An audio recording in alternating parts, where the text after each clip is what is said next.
Kerana apa tuan-tuan? Kerana terdapat sebahagian risalah dan buku-buku kecil yang diberi secara percuma itu, terdapat padanya ajaran-ajaran tanduk syaitan.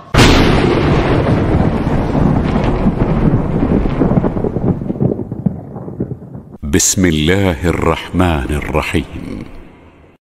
Taha ما أنزلنا عليك القرآن لتشقى إلا تذكرة لمن يخشى تنزيلا ممن خلق الأرض والسماوات العلى الرحمن على العرش استوى الرحمن على العرش استوى الرحمن على العرش استوى.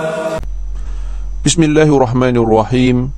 إن الحمد لله نحمده ونستعينه ونستغفره ونعوذ بالله من شرور أنفسنا ومن سيئات أعمالنا. من يهده الله فلا مضل له ومن يضلل فلا هادي له. أشهد أن لا إله إلا الله وأشهد أن محمدا عبده ورسوله. بلغ الرسالة وأدى الأمانة ونصح الأمة وجاهد في الله حق جهاده حتى أتاه اليقين. أما بعد, Assalamualaikum warahmatullahi wabarakatuh. Baik tuan-tuan dan puan-puan, dah lama tak buat reaction disebabkan kesibukan saya pada setiap hari. Jadi insyaAllah pada kali ini kita akan buat satu reaction berkaitan dengan sebuah video berkaitan dengan ajaran akidah tanduk syaitan. Jadi kita nak jawab syubhah atau fitnah ini dengan hujah-hujah kita lah, insyaAllah. Sebelum tu kita dengarkan dahulu video berkaitan dengan akidah tanduk syaitan ni. Sebelum kita buat reaction, kita dengar dulu lah.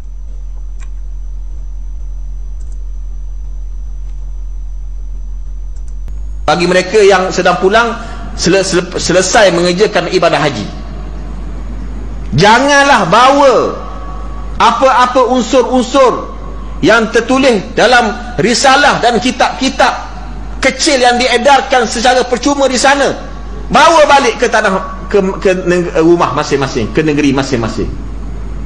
Kerana apa tuan-tuan? Kerana terdapat sebahagian risalah dan buku-buku kecil yang diberi secara percuma itu, terdapat padanya ajaran-ajaran tanduk syaitan, akidah tanduk syaitan. Dalam bahasa kita ditulis Allah Ta'ala duduk atas langit, duduk atas arash, turun daripada atas ke bawah. Itu pahaman tanduk syaitan yang kita sebut tadi tuan-tuan. Kecuali kalau kita bawa balik Al-Quran, itu lain lah. Orang bagi percuma Al-Quran satu kotak dekat tanah haram, bawa balik. Air zam-zam ke, lagi bagus, boleh kita minum sama-sama. Kurma ajwah dan itu tak apa. Ini buku-buku yang diberi percuma, jangan tuan-tuan. Bawa balik, dia bagi pula ke masjid. Saya bawa balik haji ini. Ni ada satu buku, satu kotak, nak wakaf ke masjid. Dalam tu ada fahaman tanduk syaitan. Kita kena bertanggungjawab dengan benda macam ni, ya. Sebab fahaman tanduk syaitan ini sudah berluasa. Jadi kita sebagai umat Nabi Muhammad berpegang dengan akidah yang benar, kita boleh membezakan ini yang benar dan ini yang tidak benar. Alhamdulillah tuan-tuan dan puan-puan, begitulah video ceramah. Penceramah tadi dia mengatakan ataupun dia berbicara mengenai akidah ataupun ajaran tanduk syaitan yang beliau dakwa. Beliau katakan, intipati daripada ceramah tadi yang kita faham, dia kata jangan bawa balik risalah ataupun kitab-kitab yang diberi di tanah haram, iaitu Mekah dan Madinah, secara percuma daripada tanah haram, kerana terdapat ajaran akidah tanduk syaitan. Ya, bahaya ni kalau yang berkaitan dengan syaitan-syaitan ni, benda-benda yang kufur, benda-benda yang jahat. Jadi di antara yang beliau katakan sebagai ajaran ataupun akidah tanduk syaitan ni, di antaranya beliau katakan Allah Ta'ala duduk atas langit ataupun duduk atas arash, Allah Ta'ala turun dari atas ke bawah. Kalau orang bagi Al-Quran, dia kata kecuali orang bagi Al-Quran ataupun air zam-zam ataupun kurma ajwa, boleh bawa balik. Dia nak tumpang sekaki. Jadi yang tu tak apa balik dia kata. Tapi kalau ada risalah ataupun kitab-kitab ataupun buku yang diberi di tanah haram Mekah dan Madinah, buat balik walaupun dia percuma, itu mengandungi ajaran ataupun akidah tanduk syaitan. Betulkah begitu tuan-tuan? Mari kita semak satu-satu syubhah-syubhah yang penceramah ni bawa, dan kita berikan ulasan ataupun reaction berkaitan dengan perkara tersebut. Okey. Baik. Allah Ta'ala bersemayam. Allah Subhanahu Wa Ta'ala sebut Allah Ta'ala bersemayam dan beristawa dia, ataupun kita tak guna perkataan semayam, kita guna perkataan istawa atas arash. Tetapi istawa tu maknanya bersemayam dalam bahasa Melayu, seperti mana dalam surah Taha ayat 5, Ar-Rahmanu 'alal 'arsy istawa. Dalam surah Taha ayat 5, Allah iaitu yang bersifat Ar-Rahman, dia bersemayam di atas arash. Dalam surah Taha, walaupun di sini Allah Subhanahu Wa Ta'ala tak sebut duduk, sebut bersemayam ataupun sebut istawa, iaitu bersemayam. Kan boleh kita fahamlah, kalau raja itu duduk, bersemayam di atas singgasana bermakna duduk di atas singgasana. Itu bagi seorang raja. Kalau kapal beristawa di atas gunung, iaitu dia berada di atas gunung. Jadi Allah Subhanahu Wa Ta'ala, kita tak tahulah bagaimana dia bersemayam, bagaimana dia beristawa, tetapi Allah SWT beristawa, bersemayam di atas arash. Ada pun sebahagian salaf mengatakan Allah istawa atau bersemayam itu dengan makna duduk. Ada di kalangan salaf, sebahagian kecil lah, tapi kita tidak mahu mengatakan begitu kerana Allah SWT menggunakan perkataan istawa yang bermakna semayam, tidak menggunakan perkataan julus. Baik. Adapun begitu, ada 7 tempat yang Allah Subhanahu Wa Ta'ala sebutkan di dalam Al-Quran menggunakan perkataan istawa yang merujuk kepada dirinya sendiri. Dalam surah Taha yang kita bacakan tadi, Ar-Rahmanu 'alal 'arsy istawa. Dalam surah Al-A'raf ayat 54, Yunus ayat 3, Al-Furqan 59, Ar-Ra'du ayat 2, Al-Hadid ayat 4, surah As-Sajdah ayat 4. Jadi tuan-tuan dan puan-puan, saya pernah bahaskan berkaitan perkara ini dengan panjang lebar, menjawab syubhah Ustaz Azhar Idrus. Jadi kalau berkesempatan, saya akan letakkan link di atas ni, di atas saya punya video ni. Jadi tuan-tuan kliklah, boleh tengok dan saksikanlah video tu ya. Jadi kita teruskan membincangkan syubhah yang seterusnya yang dibawa oleh penceramah tadi. Al-Quran turun dalam bahasa Arab. Banyak ayat Al-Quran yang menyebutkan berkaitan dengan Al-Quran ini diturunkan dalam bahasa Arab. Di antaranya dalam surah Yusuf ayat 2, Inna anzalnahu Qur'anan Arabiyyan la'allakum ta'qilun. Sesungguhnya kami menurunkannya berupa Al-Quran dengan berbahasa Arab agar kamu memahaminya. Jadi kalau kita nak faham makna istawa, kita nak faham Al-Quran, kita nak faham makna sesuatu yang diterangkan di dalam Al-Quran, maka kita terpaksa memahami bahasa Arab. Jadi di sini mari kita lihat apa itu istawa. Makna istawa dalam bahasa Arab yang kita faham daripada surah Taha ayat 5 tadi, Ar-Rahmanu 'alal 'arsy istawa, dia membawa makna al-ulu wal irtifa', yakni meninggi. Allah meninggi di atas arash. Ulu wal irtifa'. Adapun penggunaan istawa ni ada 4 keadaan. Keadaan yang pertama, apabila dia dalam ayat itu perkataan istawa bersendirian, tidak bersama beriringan dengan huruf waw ataupun ila ataupun ala, maka dia membawa makna al-kamal, itu sempurna. Nanti kita akan lihat satu persatu keadaan ini dengan contohnya. Keadaan kedua, perkataan istawa ini beriringan dengan huruf waw. Waw ini maksud dan. Dia akan membawa makna at-tasawi, iaitu sama. Dalam keadaan ketiga pula, perkataan istawa beriringan dengan kata sendi ila. Kalau dia beriringan dengan kata sendi ila, ila ni maknanya ke. Azhabu ilal madrasah, ini aku pergi ke sekolah. Jadi dia akan membawa makna al-qasdu, yakni menuju. Adapun keadaan keempat, apabila dia beriringan dengan kata sendi ala, ala maknanya di atas, maka dia akan membawa makna al-ulu wal irtifa', yakni meninggi, seperti mana kita tengok dalam ayat surah Taha ayat 5 tadi, Ar-Rahmanu 'alal 'arsy istawa, dan 6 lagi ayat dalam Al-Quran tadi. Jadi kita tengok contoh-contoh satu persatu. Keadaan yang pertama, apabila perkataan istawa bersendirian tanpa terkait dengan sesuatu kata sendi mana-mana pun, maka dia membawa makna al-kamal, iaitu sempurna.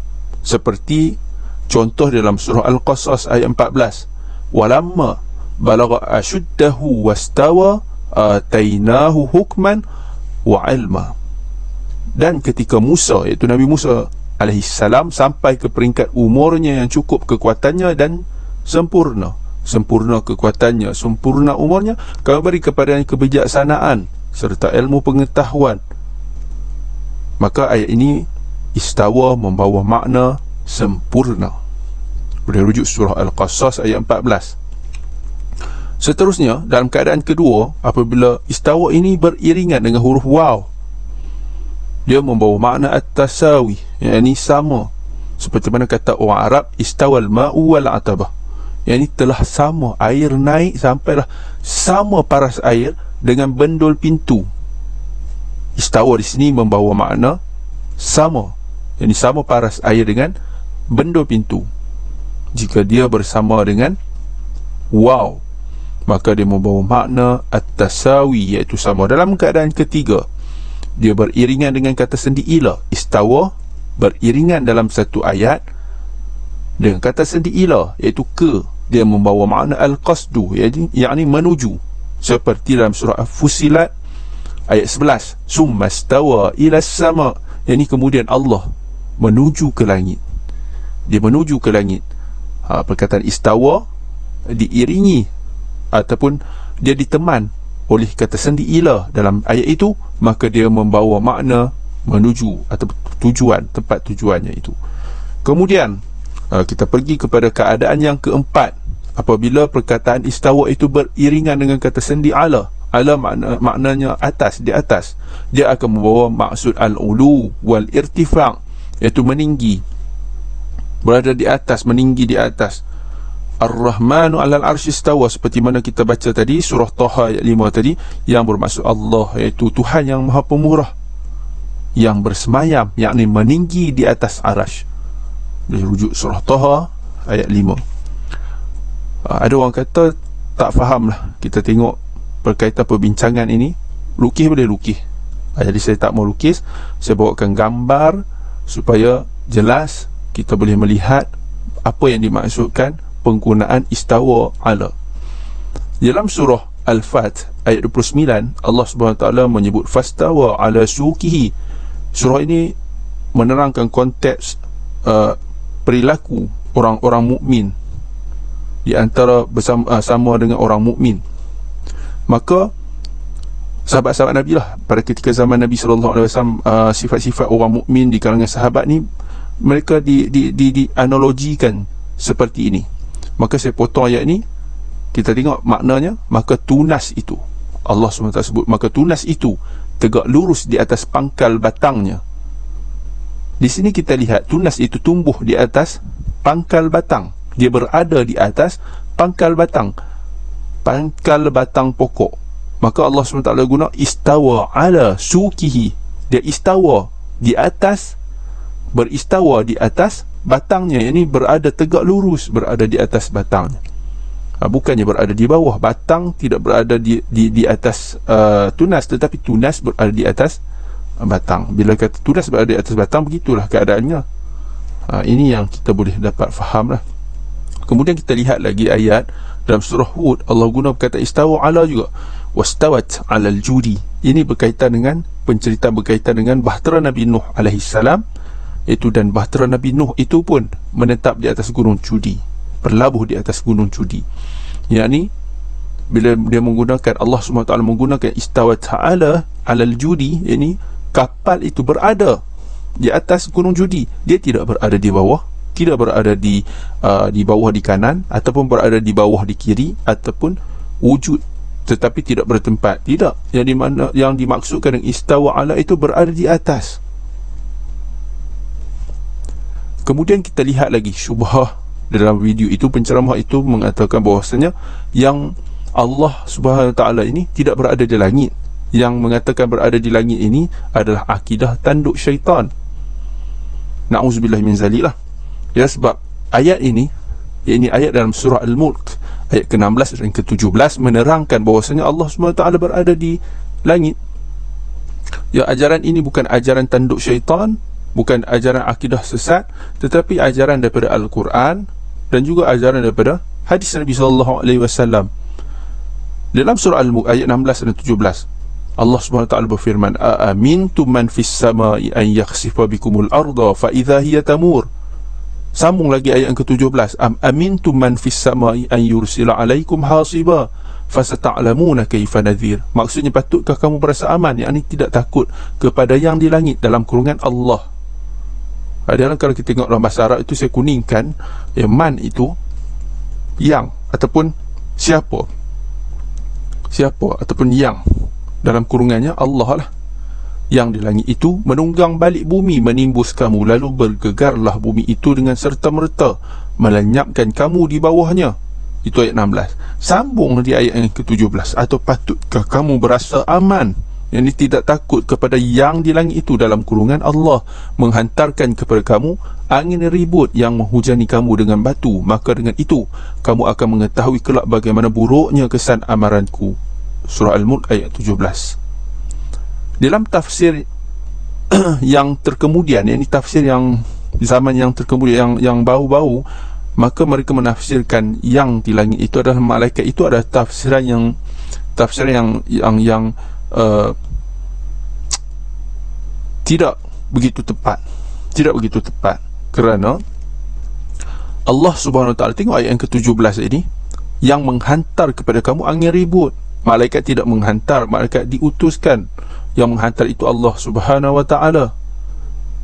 Jika kita lihat lagi, kita teruskan lihat tafsir, tafsir di antara tafsir yang dipegang oleh semua orang, tak kira lah di mana golongan pun, tafsir yang dipegang yang dipegang oleh semua kelompok, iaitu tafsir At-Tabari. Ini tafsir pada zaman salaf, di antara tafsir yang tertua juga. Dalam tafsir itu, Imam Ibn Jarir At-Tabari menafsirkan amintum man fis sama, iaitu tidakkah kamu berasa aman dengan kepada yang di langit itu, wa huwallah, dalam bulatan ini, wa huwallah, dialah Allah yang berada di langit. Ini buktinya. Ini bukan ajaran tanduk syaitan, ini ajaran Al-Quran. Kemudian syubhah yang cuba dibawa lagi, Allah Subhanahu Wa Taala turun ke langit dunia. Ya, Allah Subhanahu Wa Taala turun daripada atas ke bawah, ke langit dunia daripada atas ke bawah, seperti mana yang layak baginya. Ini disebut di dalam hadis Nabi sallallahu alaihi wasallam. Hadis ini hadis sahih, hadis yang diriwayatkan di dalam Sahih Bukhari dan Sahih Imam Muslim daripada Abu Hurairah. Hadis ini bunyinya, an Abi Hurairah radhiyallahu anhu anna Nabiy sallallahu alaihi wasallam qala yanzilu Rabbuna tabaraka wa ta'ala kulla lailatin ila as-sama'i ad-dunya hina yabqa sulusul lailil akhir yaqul man yad'uni fa astajib lah, man yas'aluni fa a'tiyah, man yastaghfiruni fa aghfir lah. Daripada Abu Hurairah radhiyallahu anhu bahawa Nabi SAW bersabda, Tuhan kita, iaitu Allah SWT, tabaraka wa ta'ala, turun. Nabi SAW yang menyebut turun, bukan kita. Dalam hadis sahihnya, setiap malam ke langit dunia ketika tersisa sepertiga malam yang akhir, lalu Allah berfirman, siapa yang berdoa kepadaku maka aku kabulkan untuknya, siapa yang meminta kepadaku maka aku beri kepada dia, siapa yang memohon ampun kepadaku maka aku ampuni untuknya. Maka ajaran ini, ajaran Allah bersemayam, beristawa di atas arasy, itu ajaran Al-Quran. Allah turun ke langit dunia itu ajaran hadis Nabi SAW, ajaran hadis yang sahih, ajaran Nabi SAW, bukan ajaran tanduk syaitan. Hadis ini adalah diriwayatkan dalam Sahih Al-Bukhari, dalam kitab At-Tahajjud, penomboran hadis 1145, dan juga boleh dirujuk dalam Sahih Muslim, dalam kitab Salat Al-Musafirin, hadis ke-758. Dan hadis ini ada sekitar 28 sahabat radhiyallahu anhum ajma'in yang meriwayatkan hadis ini daripada Nabi SAW. Bukan orang lain, bukan syaitan, bukan tanduk syaitan, tetapi ajaran Islam yang original, ajaran Al-Quran, ajaran Al-Hadis, ajaran Nabi SAW. Dan ahli sunnah telah sepakat untuk menerima hadis tersebut. Orang yang mengatakan semua ajaran-ajaran yang disebut tadi adalah ajaran tanduk syaitan, sebenarnya yang syaitan itu adalah dia. Wabillahi taufiq wal hidayah. Assalamualaikum warahmatullahi wabarakatuh.